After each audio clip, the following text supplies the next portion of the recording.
Gentlemen, thank you for coming to the Darien Library's fourth installment about the Trials of Nuremberg. It's a pleasure for you to be here and have Mark Albertson with us. As you know, all our programs are made possible by your generous donations to the annual Friends of the Library campaign, and we thank you for making these programs possible and being able to continue to bring them to you. With further ado, I turn it over to Mark. Good afternoon. As was mentioned, this is week 4 of 4 pertaining to the Nuremberg Trials, the 75th anniversary of same. And last week I focused on the killers in the white coats, the doctors who together with government functionaries and elements of the SS. But engaged in that program known as T4, Tiergartenstrasse 4, Aryanizing the German race. In other words, trying to rid the German strain of its incurably physically handicapped, those considered mental incompetence. And as they broaden the program from age fetus to age 3, then to age 16, youngsters afflicted with Mongolism, other forms of other maladies, as well as chronic juvenile delinquency. And here you begin to get into those who are afflicted with inferior genes, and then they're going to open the program up beyond age 16 to the entire adult population. And we saw too how what began with a program of sterilization, well, with the program called T4, will go to the ambulance and the needle. When you get them to a killing center, you give them a lethal injection. At the end, they went with the gas chamber. And when the people rose up, we had your religious backlash, you will see the termination of the program, but not the idea. And the idea of T4 will be translated into Unlösung, or the final solution. And so instead of ambulances and needles, we are now going to be going to trains and gas chambers. And this will be continent-wide. T4 was inside Germany itself, but they are now exporting this program of a modern version of extermination of undesirables, and using capitalism and industrial production to boot. And you will see the railroads being used not for moving troops and supplies and guns, but for moving Jewish people, gypsies, some Slavs, and other so-called undesirables they don't need to the extermination camps. However, sandwiched in between this, it was another trial which was set aside for the Einsatzgruppen, or the action groups. The action groups are well known, if you know this history, are well known for what they did on the Eastern Front. In fact, there were 4 such groupings: Einsatzgruppen A, Einsatzgruppen B, C, and D, and there were upwards of 3,000 troops. You want to call them troops involved here. Einsatzgruppen D at one point had 550 men. Einsatzgruppen C at over 900. So it depended on where they were on the Eastern Front. But these groups would follow the German army spearheads into the Soviet Union. And as they moved along here, they were rounding up all the Jewish people in their areas and then shooting them and then filling up the pits. And it's not only Jewish people, not by a long shot here. They were also killing malcontents, people who didn't want to go with this going to be the Nazi arranged program, but also the Communist Party commissars, political and or military. That was part of Hitler's order called the Commissar Order, and that came up at Nuremberg. All Communist Party commissars captured were to be shot. No questions asked. However, the idea of the Einsatzgruppen goes back to before the war. This was really, the Germans used it in Austria in 1938 with something known as the Anschluss. The Anschluss was the affiliate amalgamation, the annexation, if you want, of Austria to Germany. This was against the Versailles Treaty, but then again, the Versailles Treaty was just a piece of paper, correct? And so you see the Einsatzgruppen, which were really the Einsatzgruppen were made up of two types here, especially in the beginning. The SIPO, or Sicherheitspolizei, which were security police. SIPO, the initials are SIPO. The other branch attached to this were the SD, the Sicherheitsdienst, which was the security police under the tutelage of Heinrich Himmler, run by Reinhard Heydrich. This was the SS alternative to the Abwehr. The Abwehr was the military intelligence, but that was with the regular German armed forces. This, by the way, the SD, was a party intelligence service performing the same sort of function as the Abwehr. So these two are amalgamated together. The SIPO, security police, and the SD. You can always tell if you're looking at pictures of SS personnel. You look at the cuff on the uniform, and you will see perhaps a diamond with the initials SD. That's Sicherheitsdienst. In fact, I had a friend of mine who used to collect military uniforms and was pretty darn good at it, and made a pretty good alternative standard of pretty good living by going to these different gun shows and buying and selling uniforms. And Kevin knew what he was looking for, and he found an SS uniform, and the wearer, he had the wearer traced. The GSA can help you do that. And he had the entire history of the wearer, and he knew where the wearer came from. There was Edelweiss on the cuff, which means the man came from Austria. Come to find out, the man was killed on the Eastern Front in 1944. And so, if you know what you're looking for, you can understand by the markings what units these gentlemen come from.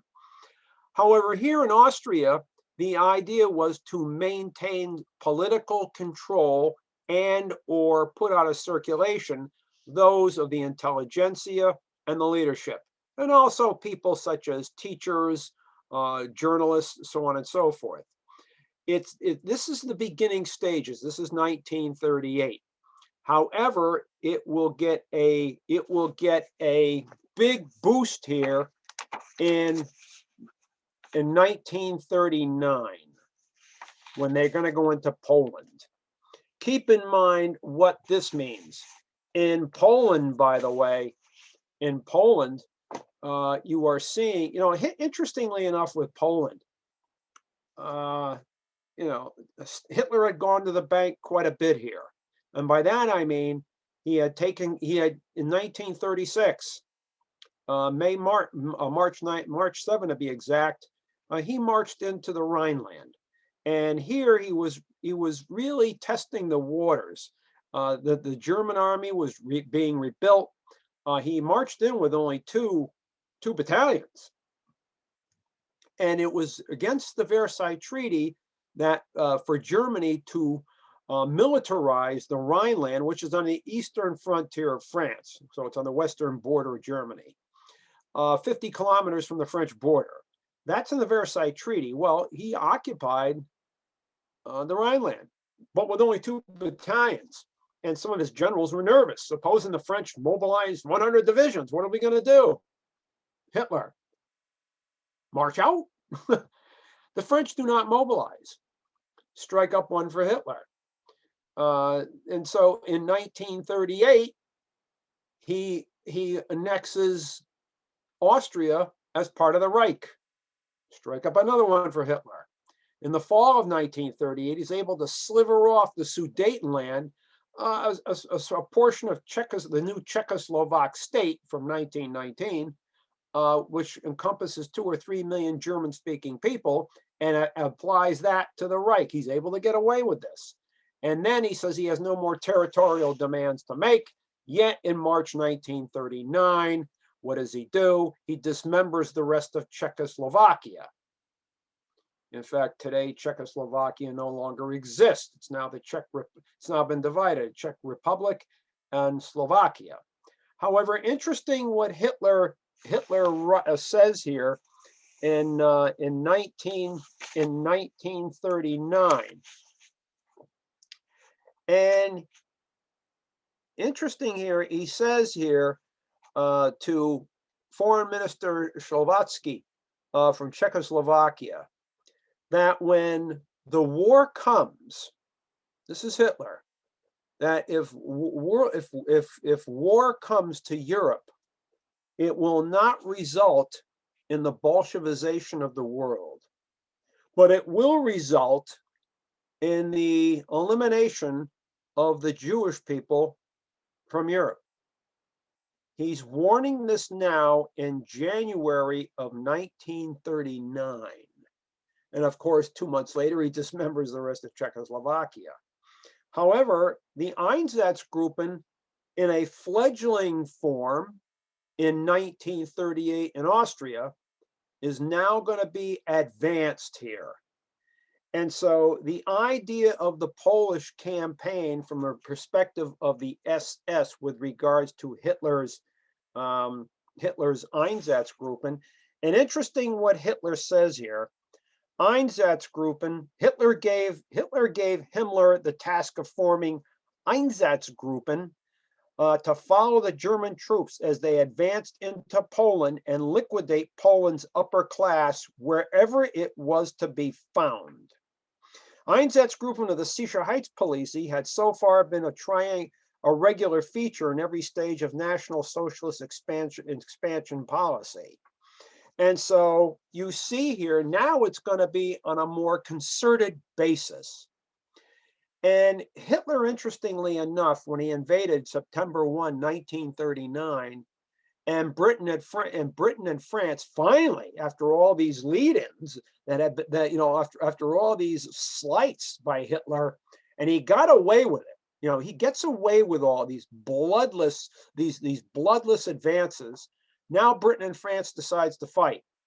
And I remember reading where Hitler turned around to his foreign minister, Joachim von Ribbentrop, when he finally understands that Hitler and the French are going to war against him, and he says, "What now? What now?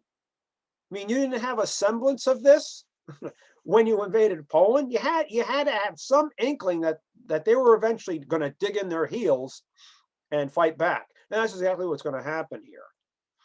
But however, in Poland, the idea is going to be to rid Poland of its intelligentsia, get rid of those who are perhaps journalists, writers, maybe playwrights, how about academics, those of a nationalist persuasion.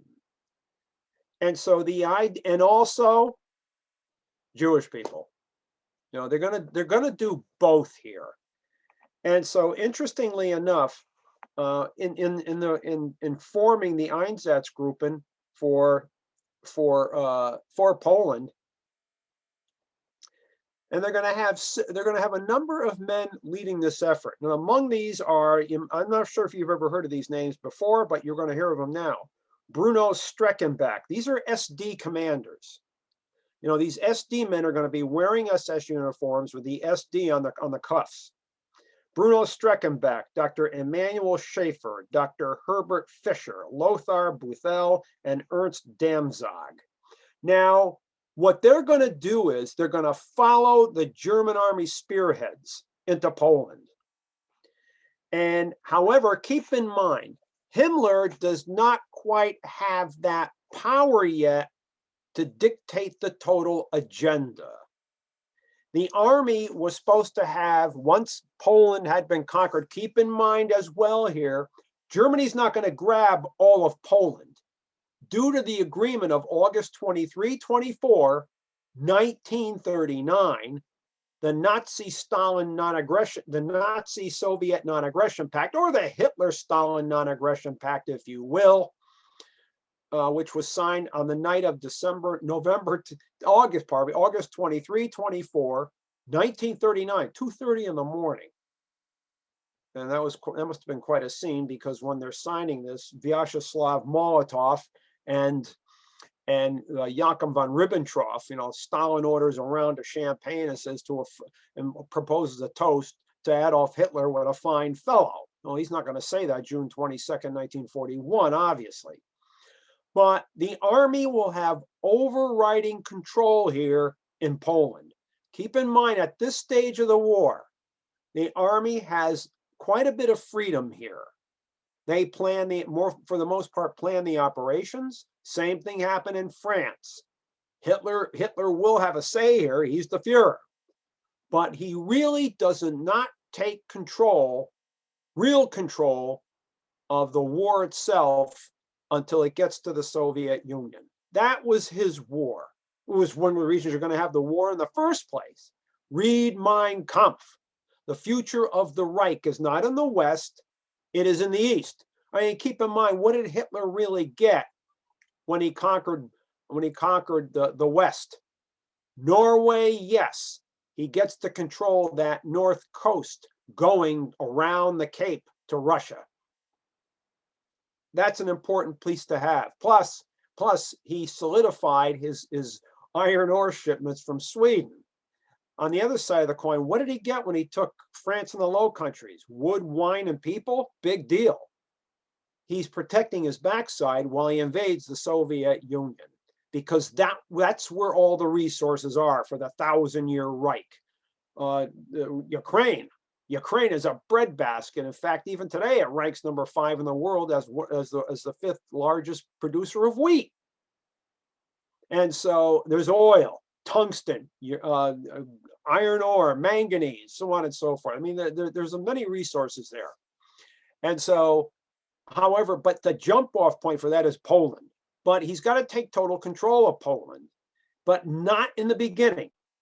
He gave up Eastern Poland to the Soviet Union. So when Nazi Germany invades Poland on September 1, 1939, the Soviets are going to invade Eastern Poland September 17, 1939, and Stalin will get Eastern Poland, and he moves the border further west. That's what he's looking for.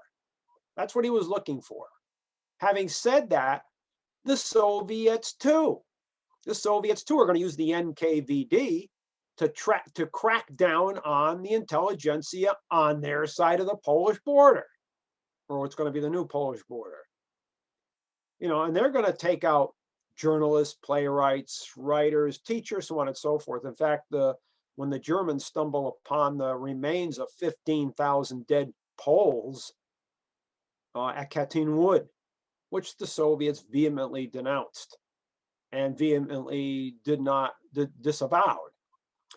But in Poland, Heydrich's units were supposed to follow the army. Now, again, the army is supposed to have overriding control here.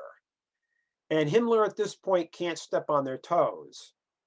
And so is the army going to accept the Einsatzgruppen committing all these atrocities behind the lines as the army moves east?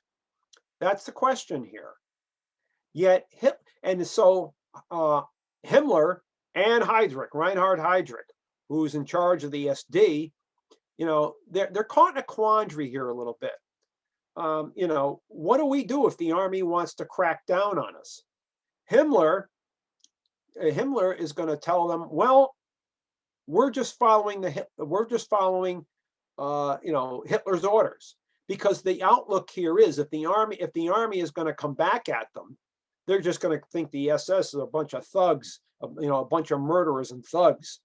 Keep in mind what Hitler's been doing here since 1932, 1933, 34, 35, 36, to lend some legitimacy to his SS. He's been bestowing whether authentic or even honorary ranks to people of means in Germany.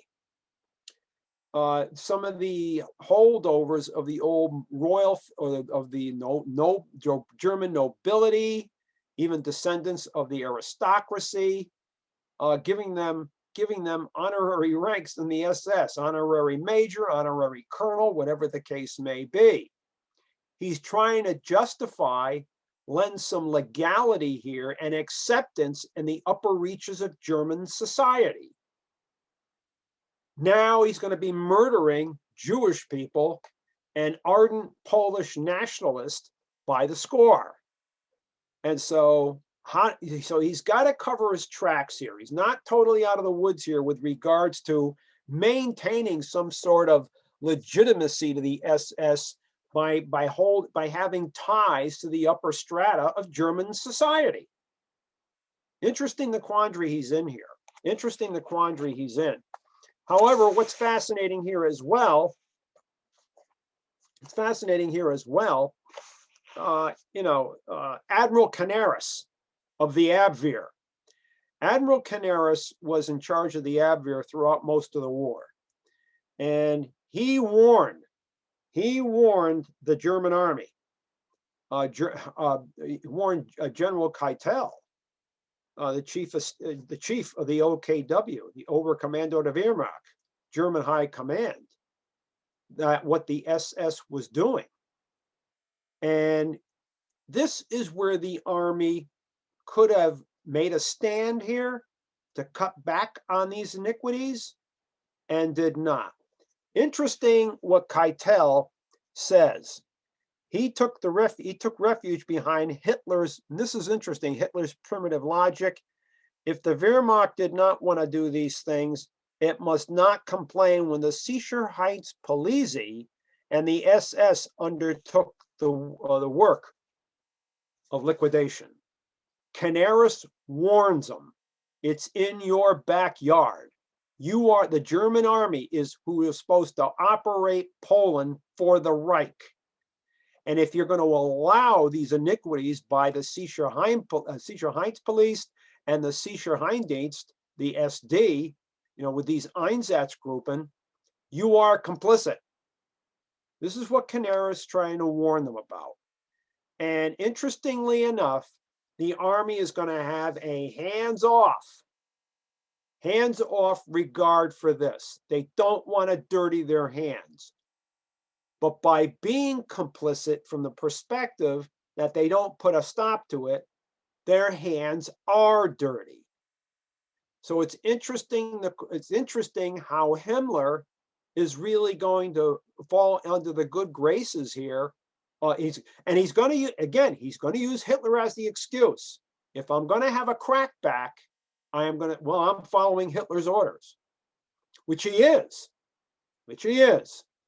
And don't think Hitler doesn't appreciate or understand Himmler's bind here.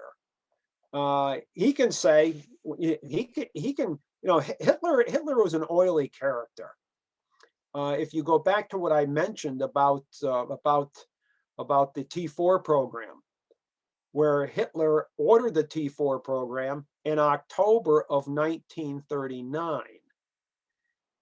But did not sign the order. He did not make it a written order on Reich Chancellery stationery. He put forth the order on his private stationery. And he backdated this from October 1939 to September 1, 1939, so that the T4 program of eliminating, incurably physically handicapped and mental incompetence and those afflicted with inferior genes was a war measure. He's consigning this to the essence of being a war measure. So it's interesting what Hitler understands here politically. Fascinating. And so Canaris, who tried to warn the army, is going to be shunted aside. And so interesting here too. Interesting what else happens. As the Germans invade Poland, and the Poles themselves, there's going to be a backlash against their German residents. keep in mind you have what's known as the Polish corridor, the city of Danzig.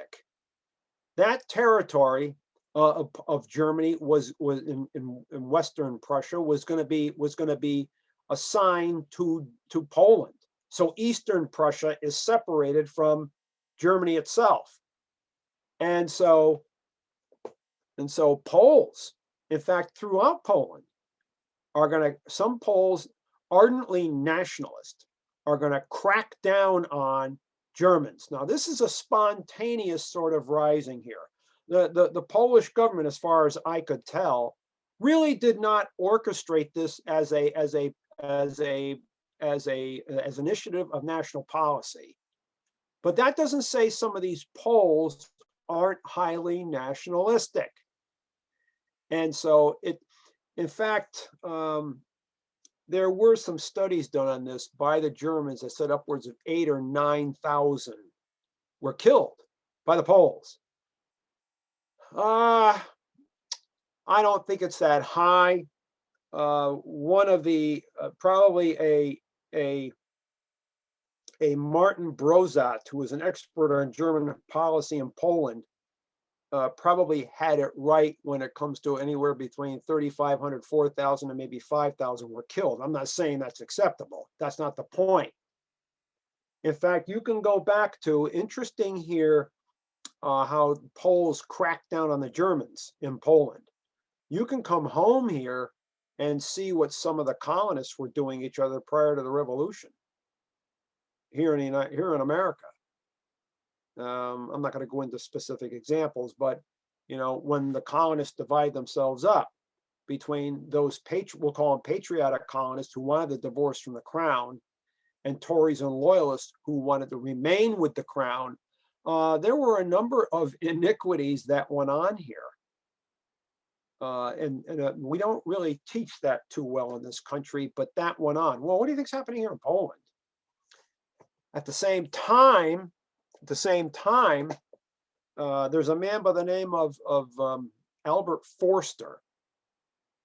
And Albert Forster wants to put together a group of paramilitaries to crack down on the Poles in Western Prussia. And he organizes something known as SS Einsatzgruppen. He calls it an SS group. However, having said that, SS Sturmbahn Einman.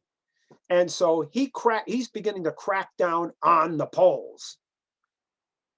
Now, he's also building a base for himself. And that base is interesting. And Himmler understands this. He originally wasn't under Himmler's command. He just rises up and does this. Himmler does not want any independence here. If this is going to happen in Poland, if you're going to get this crackdown against Jewish people and Polish nationalists, he's going to run it. He's not going to let any kibitzers coming in here and steal his thunder. That's not going to happen. And he doesn't want to lose control of this. So he's going to put Forster, he'll keep Forster, but he's going to keep him in line. And he's going to bring in another man to run this for himself, from the SS himself, from the SS itself. So he will keep control of this. And as this program ensues, and as the army takes control, Gerd von Rundstedt, who was a general, by the way, through most of the war for the German army. He was probably one of the most competent German commanders, and sometimes rankled Hitler because of the fact he is somebody who sometimes made his notions felt. He talked back, but he was a competent general, one of the most respected in the German army. In fact, he will be in command of the Western Front in 1944 for a time. That means Normandy. But here he was supposed to be in command of German-controlled Poland.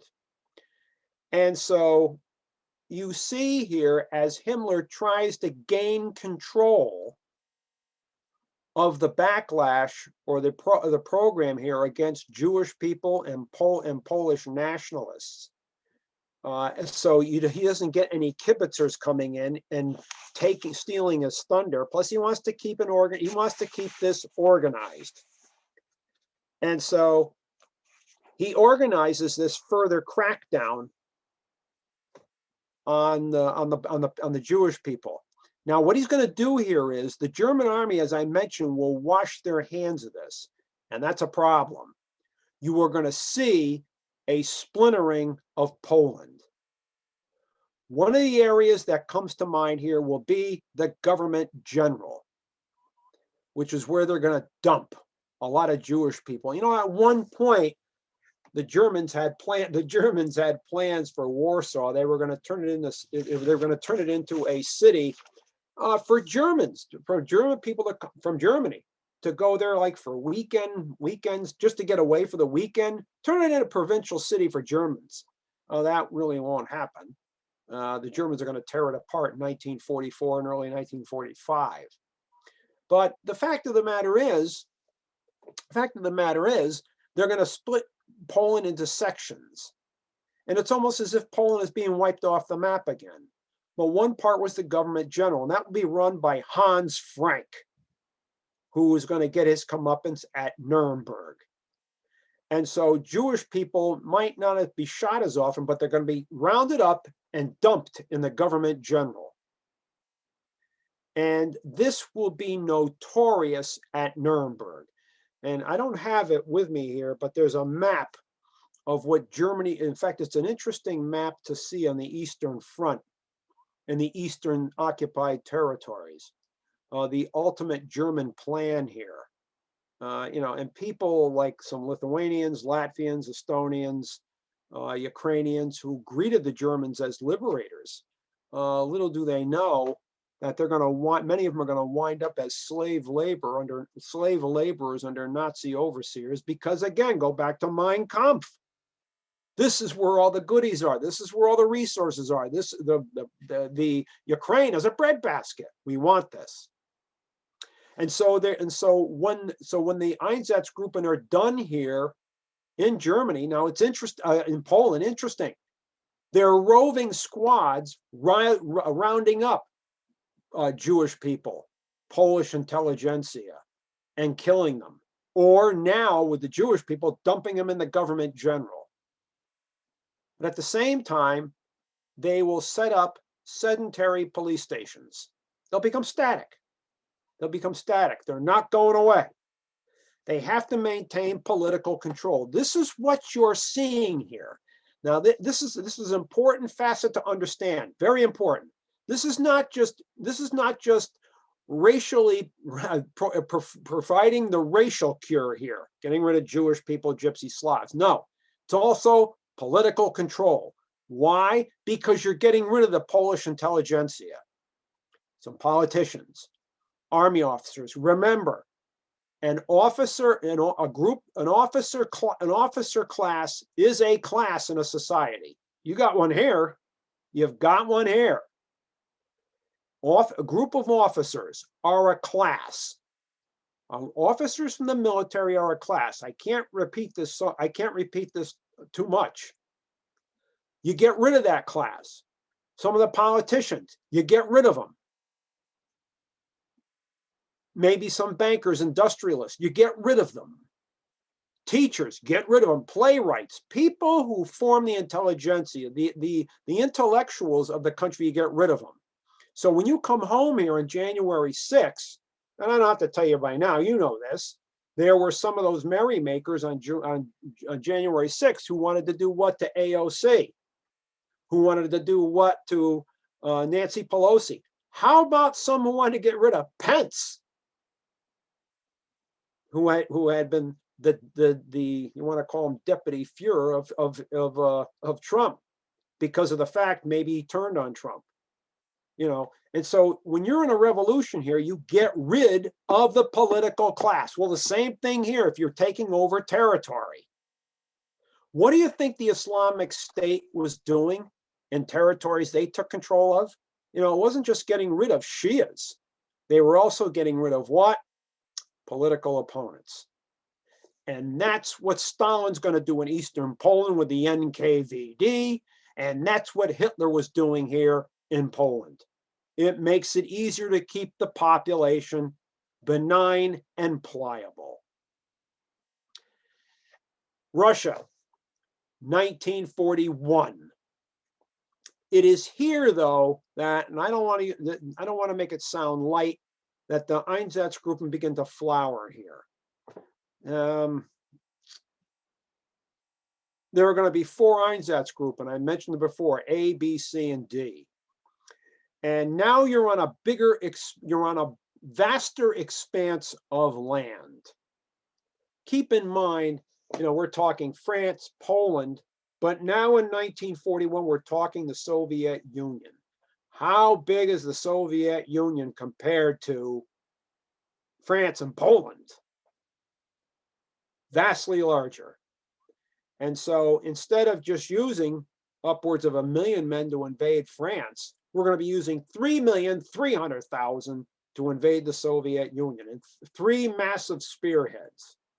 And following these spearheads north is what's going to be known as the Einsatzgruppen. And now I sent to the Darien Library. I don't know how many people got a hold of it, but you can contact me if you want it. I sent the library a report called the Yeager Report.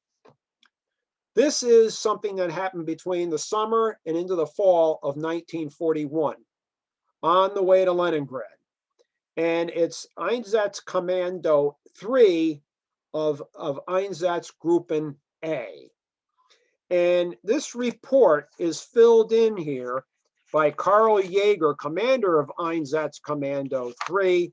And it's interesting here, starting July 4, 1941, and the report goes on into November of 1941. And it's a listing as they're going along. And this is put forth at Nuremberg, as were other Einsatzgruppen reports.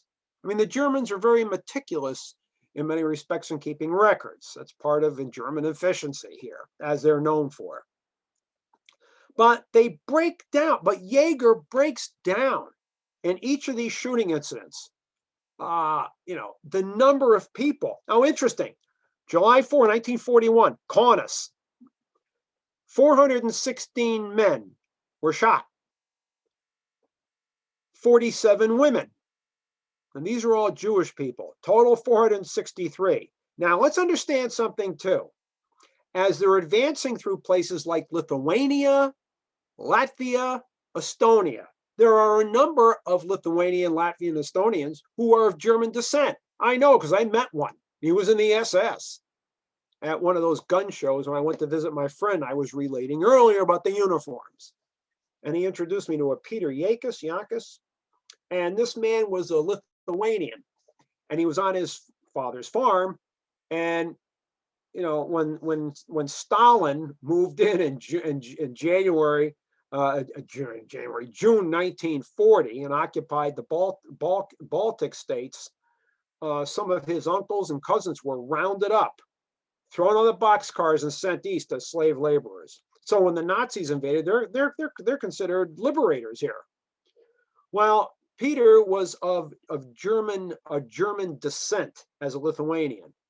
And some of these Lithuanians, Latvians, and Estonians of German descent are also going to be used or volunteer to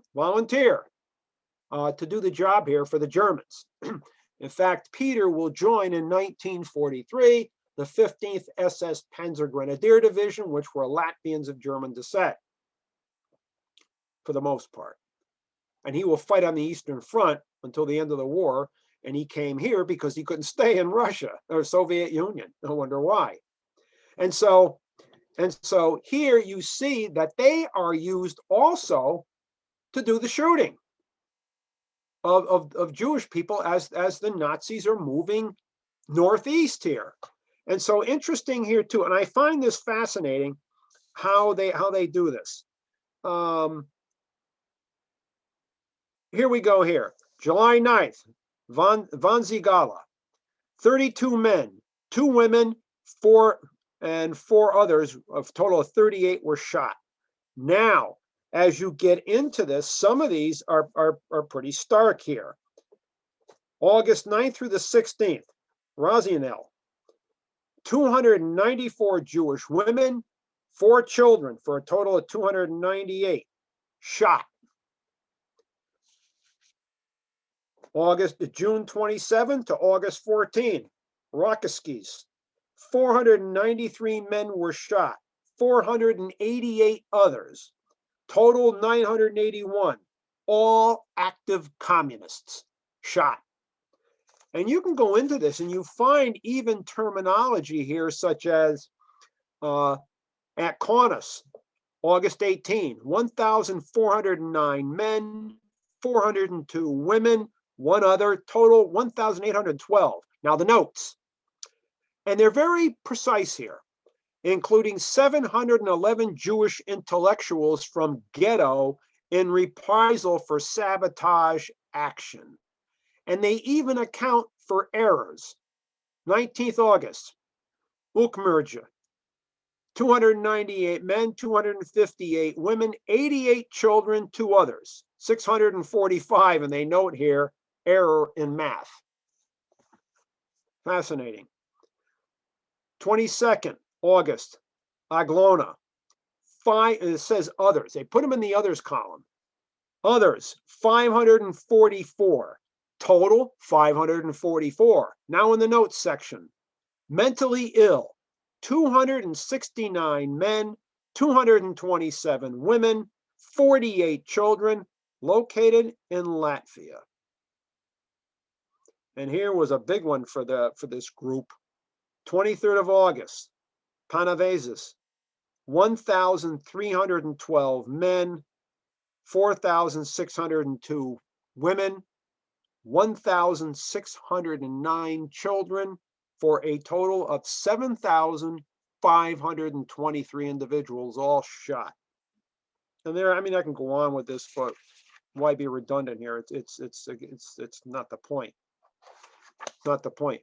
But that report I sent to the Darien Library for your edification, if you so choose to have it. But it does. This is again one of those reports that's going to appear at Nuremberg.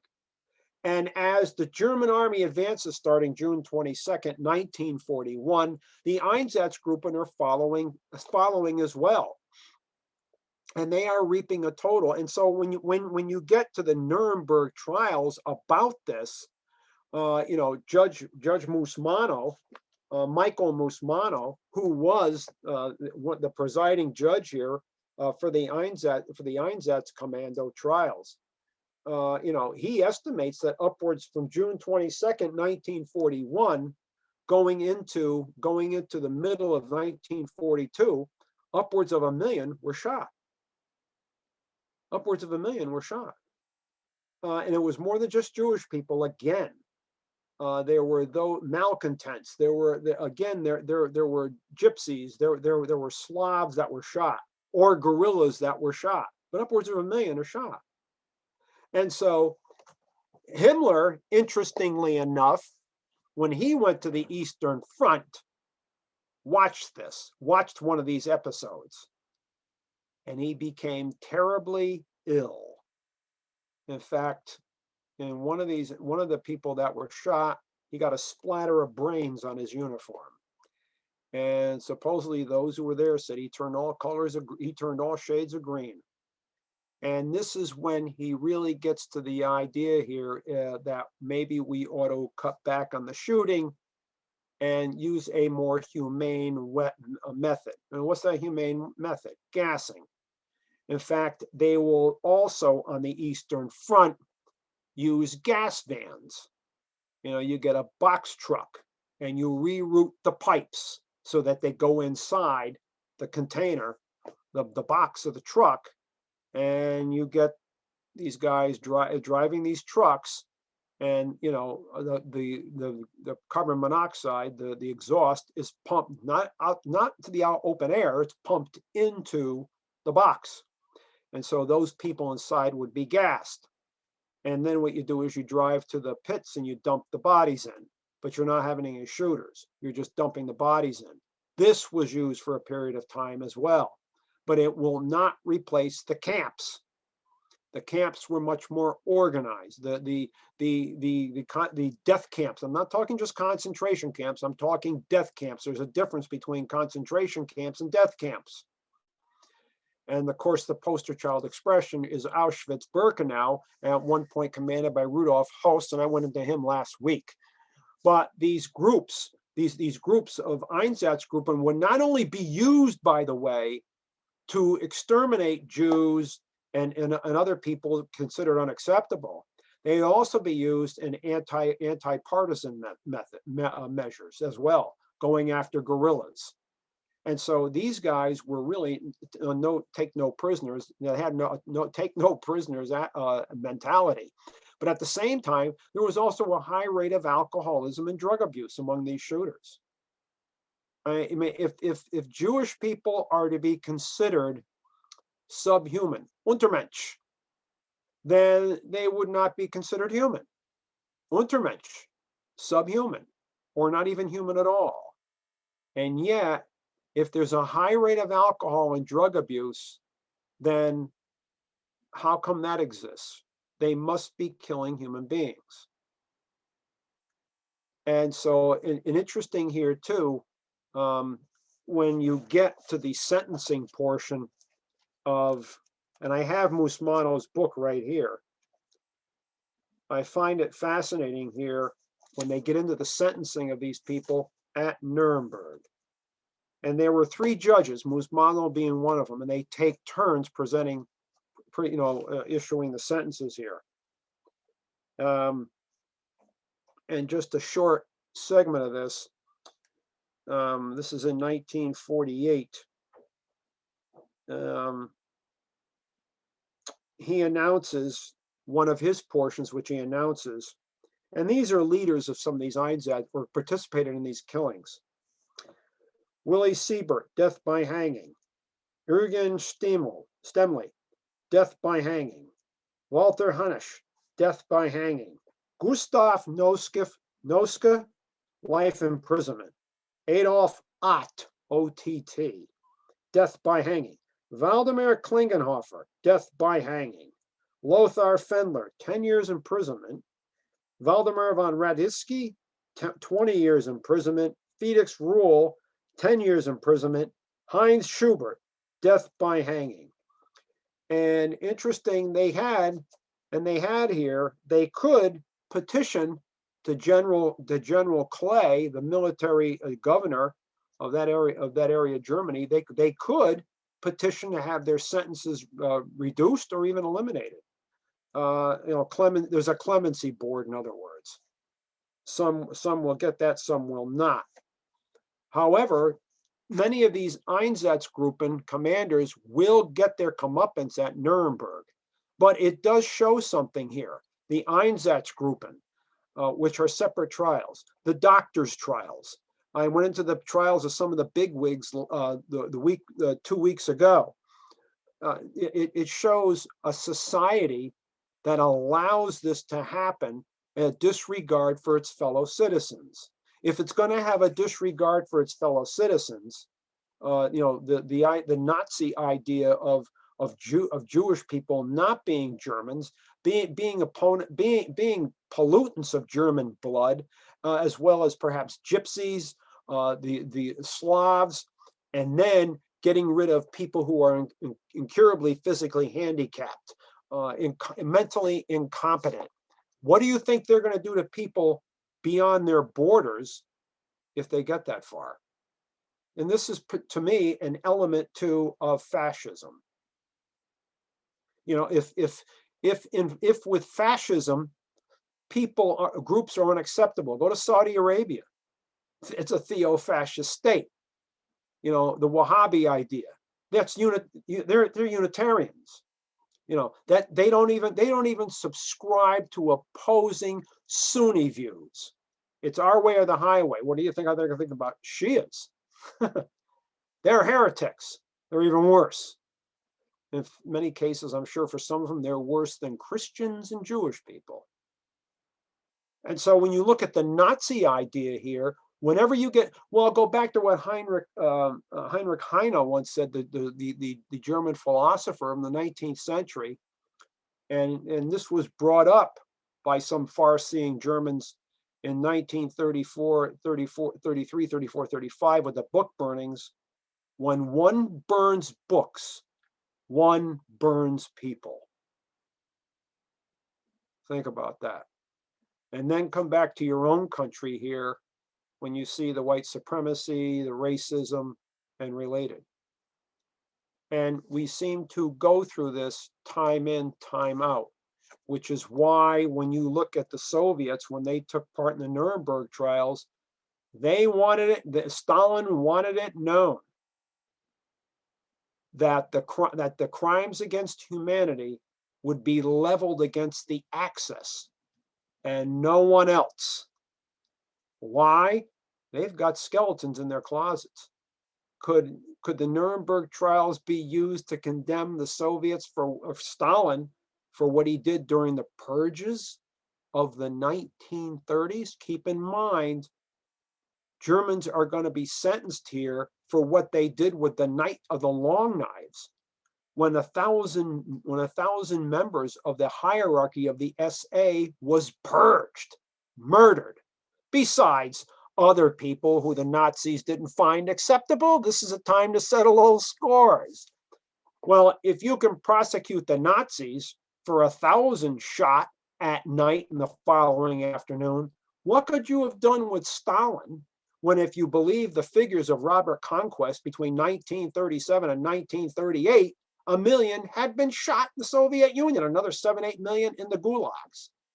And so this idea of the inhumanity of the man's inhumanity to his fellow man, I can see at some point where people will say, well, the Nuremberg trials was that comeuppance issued out by the victors over the vanquished.